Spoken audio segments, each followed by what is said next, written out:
You call me a saint, but you know I'm a Hi, welcome to Gene Keys with Monifa, your path to vocal superpower. So I love doing this series. I am learning and vibing with the different gene keys, and it's the way that I get to do it and share the process with others. It's all energy, and so the way I interpret a gene key today may not be the way I interpret it tomorrow, but I do pull overarching principles from the book by Richard Rudd and then just kind of tune into it and see what's up for me.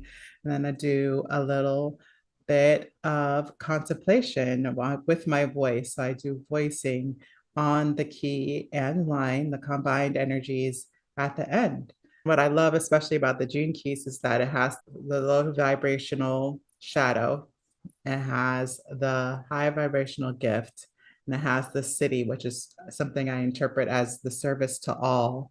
And we often recognize when we aren't on track, when things aren't going well, what's not working.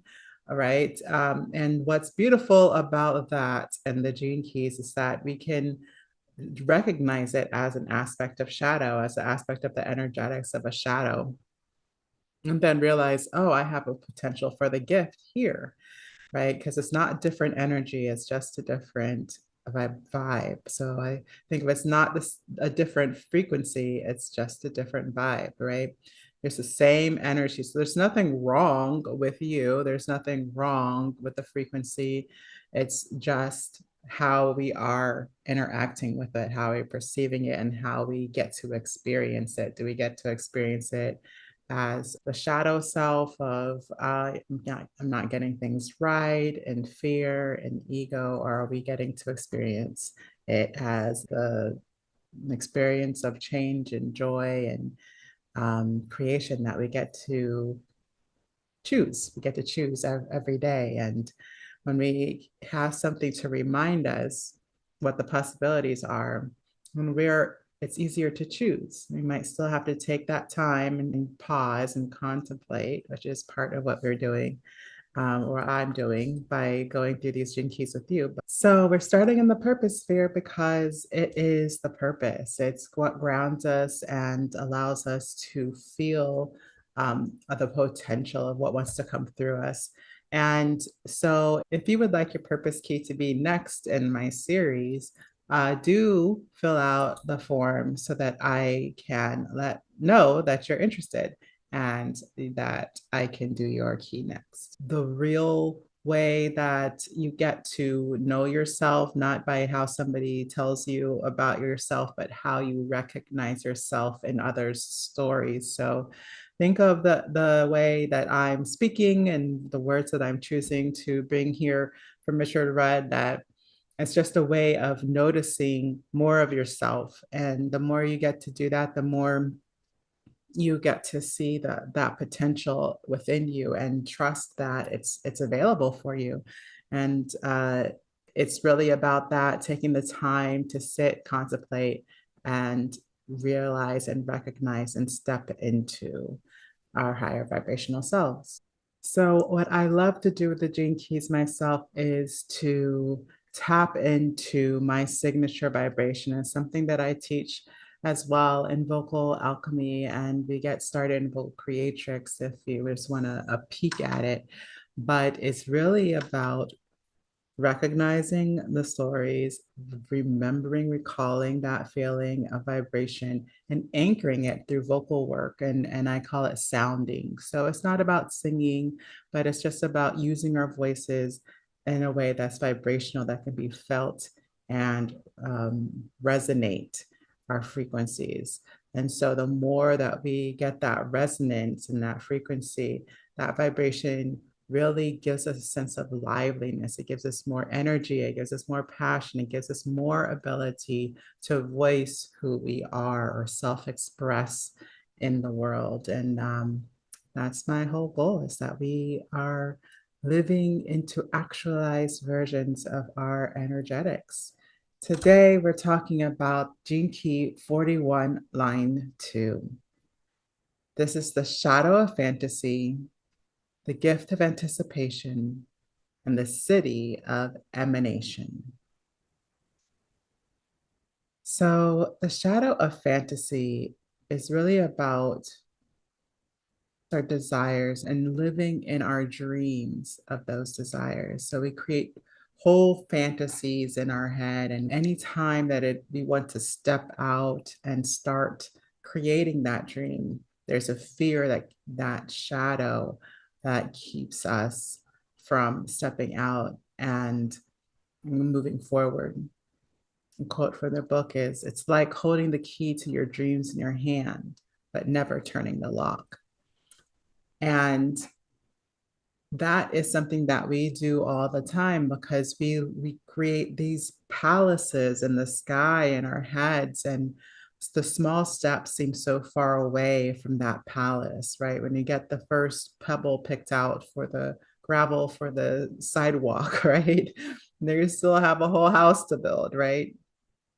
And so each small step can often feel like it's never going to be that dream, and to avoid the discomfort of everything not looking exactly like the finished product from the beginning, even running into unforeseen circumstances, or things again, they're not going to be exactly like we plan, but the goal is that we are experiencing what it's like to create the palace, really. So that when I think of life, that's what we're here for, is to create the palace, and what we get to experience while we're creating it in real life, right? But in the shadow, one of the things that causes us to stay in the shadow is that a pressure, a feeling of pressure that we aren't going to be happy, and that we'll never get to that next level. And a lot of that pressure comes from our past. So for me and my family, it's like my family is very much well schooled, well learned. They have degrees and they're experts in their field, and some of them even teach in their field, right? In universities and such. So when I'm comparing myself to that, that's a pressure, right? Well, what I'm interested at this point is never going to probably get me a professorship, right? It's probably not. Maybe in the future, but right now, probably not. So feeling defeated by never being in the way of that, um, what works from the past, from the family, and what has worked for others in the past. And it's also a pressure genetically of everything that was done to bring you here to do what you're supposed to be doing with that palace, right? So it's kind of like this pressure of just generations of survivors that worked a lot harder than you did, but you can't just make a first step to build the palace, right? So that if we are feeling that it's about the ancestors, have you heard it wasn't Maya Angelou, but that the we are the product of our ancestors' highest dreams. So we're their palace, right? And so that's a hungering for the future. We are their future, right? And so we have that same hunger to create an even brighter future for those that come after us. And that we often think of this again as children and such, but it's also our legacy. It's what we leave of our work. It's what the persons that get to do with the work that we've taken this far, and how they get to go even farther with it, right? And who they get to impact with that work. So it's really about not being pressured by the past or the future, right? Things that show up under that pressure, anxious about that pressure, is eating or not eating. So overeating or feeling like you have no appetite, having bouts of depression, chronic fatigue, hyperactivity, overdoing, like, oh, I'm just going to keep doing stuff, right? Because the list never ends anyway. So I'm getting something done. Maybe the palace will just appear, right? I don't know if you've ever felt that way. But it's essentially this vacillating between dreaming and being empty. So when you're hungry, you're dreaming about being full. And when you're full, you want to purge and be empty. And so it's this either eating or not eating, right? This desire for the other and the not living in the present and what's potential and desired for now. This is a vicious cycle. This can bounce back and forth constantly and leaves us unsatisfied. And eventually we find it safer from living in that continuous experience of hope, or at least it's still a possibility. If I fail, then it'll never happen. It's the belief or the underlying thoughts that we may not even know that we're having, right? So I'd rather just have it still be a possibility than to try it and know that it's not a possibility. So it creates this addiction for hope, right? Because it's better than the alternative and the possibility of failure. When it comes to leadership and when we're sharing our dreams, another aspect of the shadow is that it creates this distinct possibility of being misunderstood because we don't always want to put ourselves under even more pressure by clearly stating what our vision is so that people will know how bad we get it wrong if we can't build the palace, right? We kind of have this, oh, this is my vision, but I know people have this life and there's a lot of things against it. And we're just like, oh, it's my vision. I really think that people should do it, but when we go back and forth like that, it creates a misunderstanding amongst people because they see the vision, like if they're paying attention, they're seeing the vision and the possibilities, the power of the vision, which is why they're listening to you. And then you're saying like you're poo-pooing it, right? You're kind of backpedaling. And because often people see through most of those things, they probably already have sensed your level of intelligence, even though you might be poo-pooing that too. They probably already sensed the immensity of this vision, how impactful the vision is.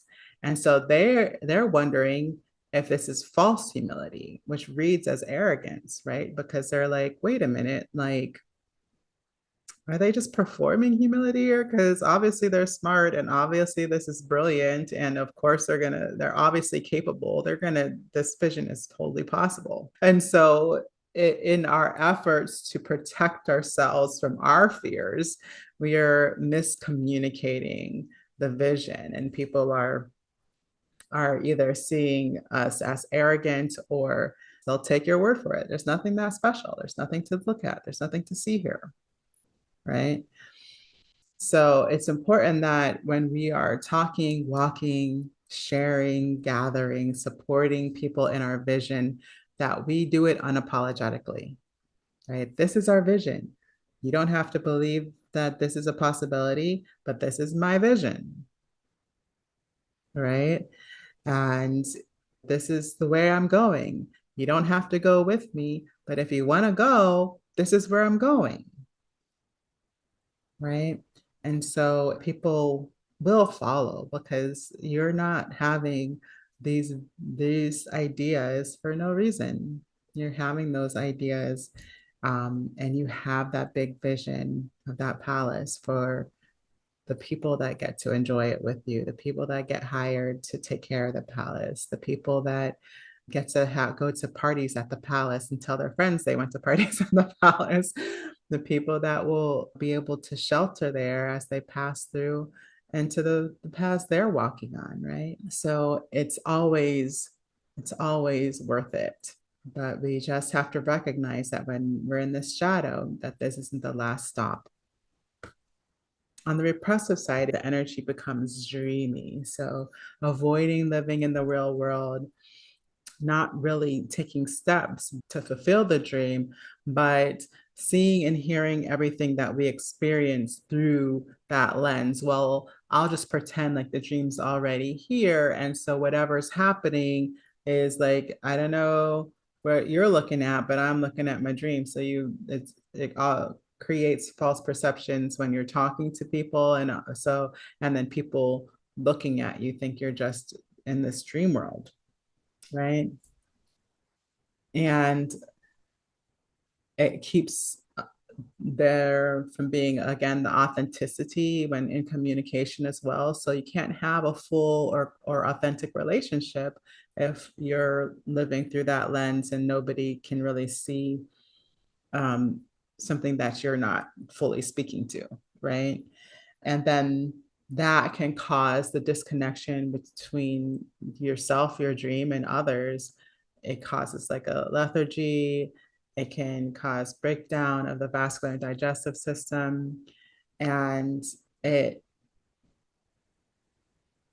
and it really is only resolved when we break the cycle and manifest the dream in the real world. And again, that doesn't mean the end goal, but taking steps toward it. On the reactive side, it looks like being hyperactive. So this is that nervous energy and always being ahead of yourself, right? Always like trying to be at the finish line when we're still at step one. So that puts this extra pressure and it makes you just keep going and just doing tasks because they're in front of you, but maybe not necessarily impactful tasks, and leads to burnout. And it's really this effect that happens by trying to keep up with your dream state or your vision, right? Keeping up with that level. So if I'm building a palace, then I have to look like I have a palace. And so I have to buy the clothes and I have to get the car and then I have to get the workers all at the same time, even though it's going to take another year before my palace is ready. Right. Like, but it makes sense when you're trying to live the whole thing now instead of working toward it, right? In the present moment. The reason why it's important to be in the present moment is because the present moment informs what's next, right? If you're here and present and clear, oh, that's the palace, but oh my gosh, I don't even have my first brick laid yet. So wait, I don't have bricks. So it's time to buy bricks. How much do bricks cost? The first step is how much do bricks cost? How are the bricks, right? But if you are trying to live as if the palace can be here tomorrow or is here today, then you might be doing steps that are creating bigger messes, right? So financial hardship or just the stress of having to put yourself under a bigger deadline because or closer deadline because you're out of order. Yeah, you're out of order. You're not in the present and what's needed now. You're in 10 years from now or however far along the line that vision is fully manifesting. So to break that cycle in Richard Rudd's terms is to give up the idea that it's going to manifest exactly like the vision, like exactly how it appears in your mind in that fantasy, right? There's going to be reality that happens, like all the colors, all the bricks may not be the same color because over time some are rained on and some are pooped on and some are I'm kidding. But what happens in real life as real people in real time and real emotions and real relationships move through that vision, it's going to look slightly different and that we are okay with that. The gift is anticipation. The more present you allow yourself to be, the more you can sense the unseen.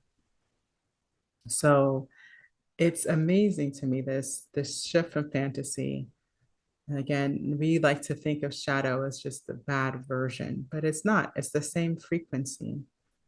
It's the exact same frequency. So if you think about the fantasy as anticipation, you get a flavor of what's truly coming through in that energy and that pressure to do, right?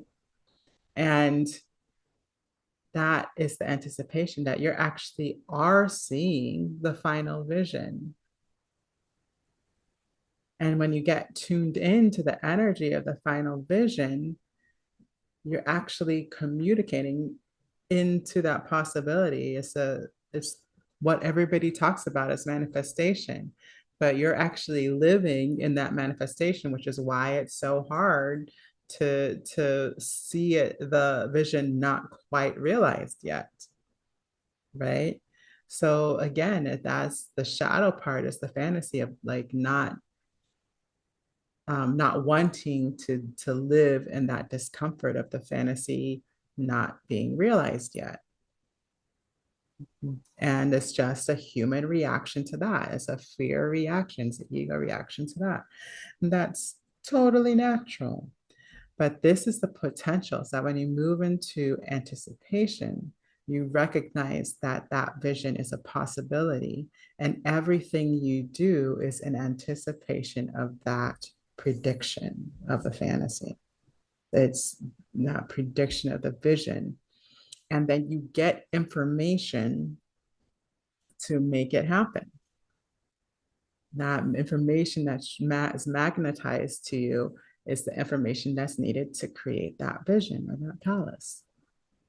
And one of the things I want to point out here is that information is data. I think of data when you think of information, vibration, quarks, waves of the field that are always happening. But the true, sustainable, prosperous data is not in our past or our future or what people have built in the past and what people think of the future. It's in nature. And so that data is received when you're in the natural world. So when you're out in the park, or you're taking a walk, or you're feeling the sun on your skin, or you're taking a bath and feeling the water on your skin.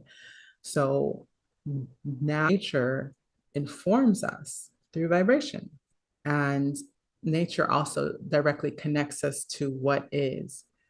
And that ability to look into the past and the future actually can serve you in the high vibration. So instead of looking the past and feel the pressure of our ancestors, we're looking to the past and recognizing the great leaders, mentors, the ancestors that came before you, that that are still available. They're still part of your lineage, whether that be blood lineage or learning lineage or spiritual lineage. That's still available to you because those great leaders have built things that have poured into your experience, including you as yourself, your body, right? And then in what you can see, what great leaders are coming after you. So it connects you to the possibility in a real way.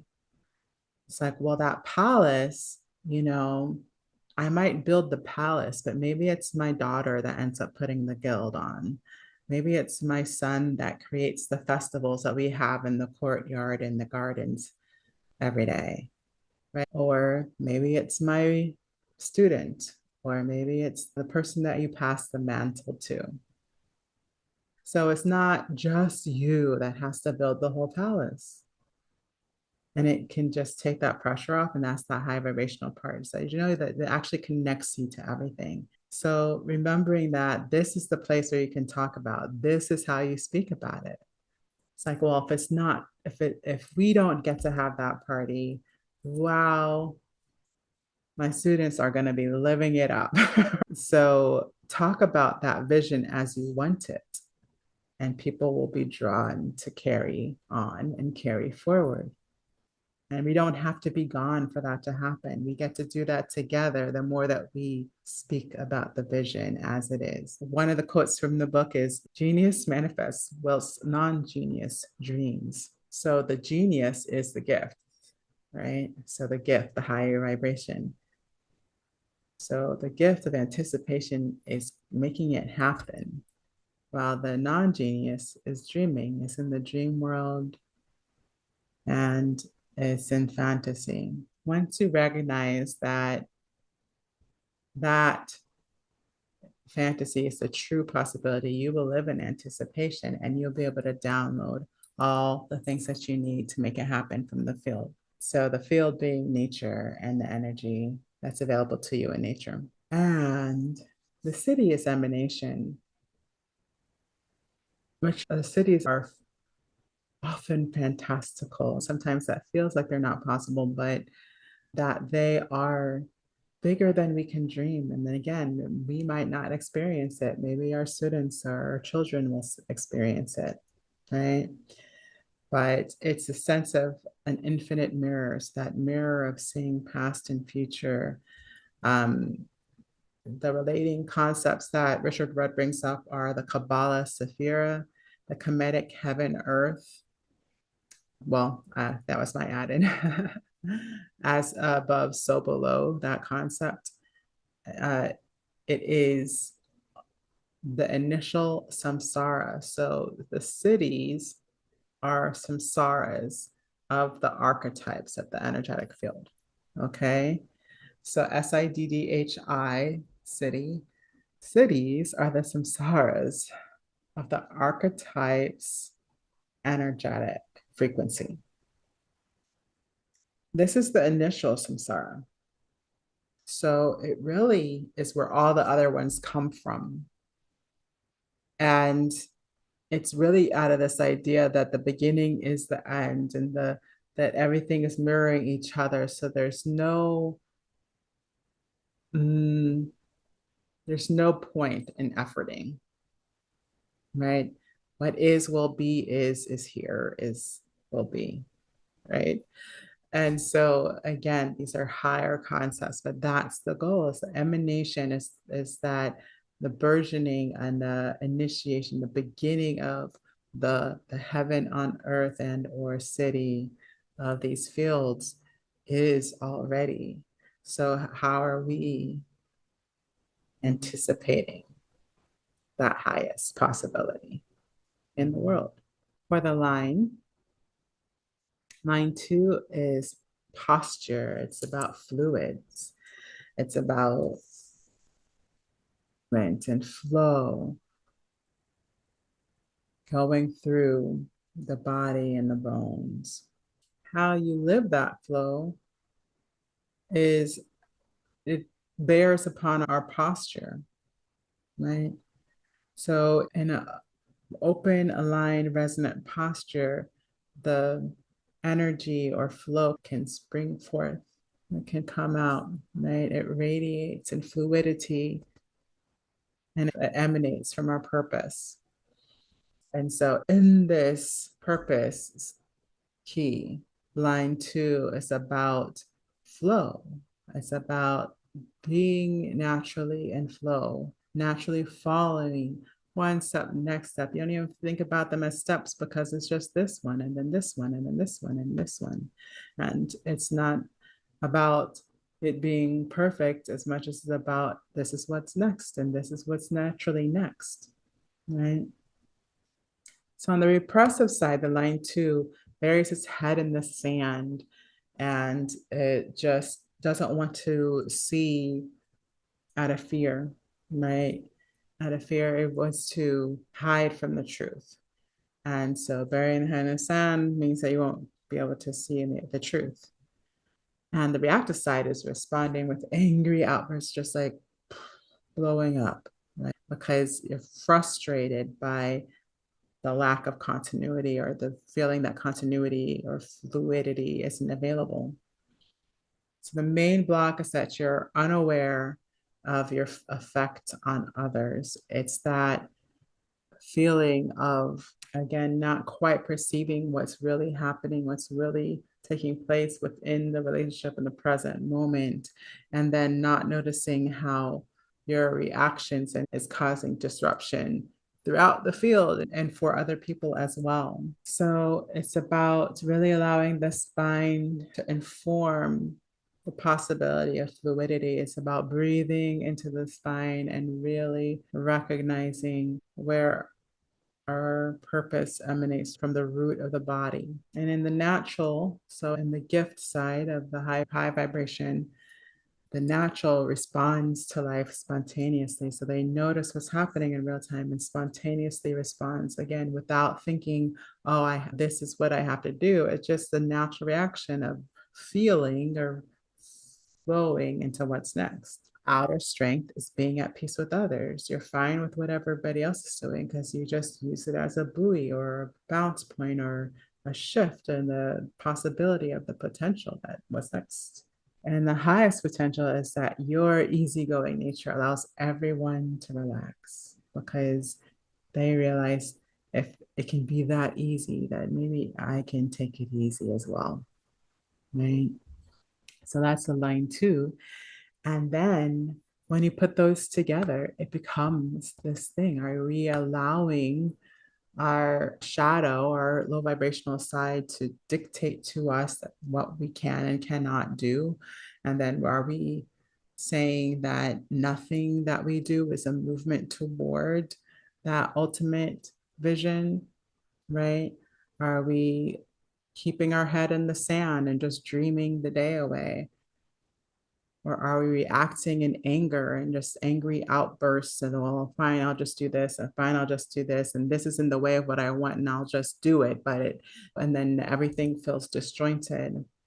And then are we not even seeing that everybody knows we're angry and that they're feeling the anger and it's making them pensive and it's making them tense and it's disrupting the whole space? But you're like, well, I'm doing what I'm supposed to be doing. So what's the problem, right? And then on the other side, so 41 to in the gift is knowing in our bones that the vision is possible and just flowing from one thing to another. It's like, this is the vision. Oh, this is what's next, and this is what's next, and this is what's next, not questioning it, not saying, oh, well, this doesn't look like that blueprint I wrote last year, but noticing in the body when something is up, when something is next, and naturally flowing into it, and letting that be the indication of what comes after that and what comes after that. And then just feeling in flow and allowing people to feel in flow with you. And then the more that you're in flow, the more people join you in that flow, and the faster you obtain that vision. So that's the potential of the 41-2. There's a link underneath the video that will take you to find out what's in your chart and see if key information is available on my channel, or Richard Rudd himself has information on each of the keys. So next up is the vocal contemplation on 41-9-2.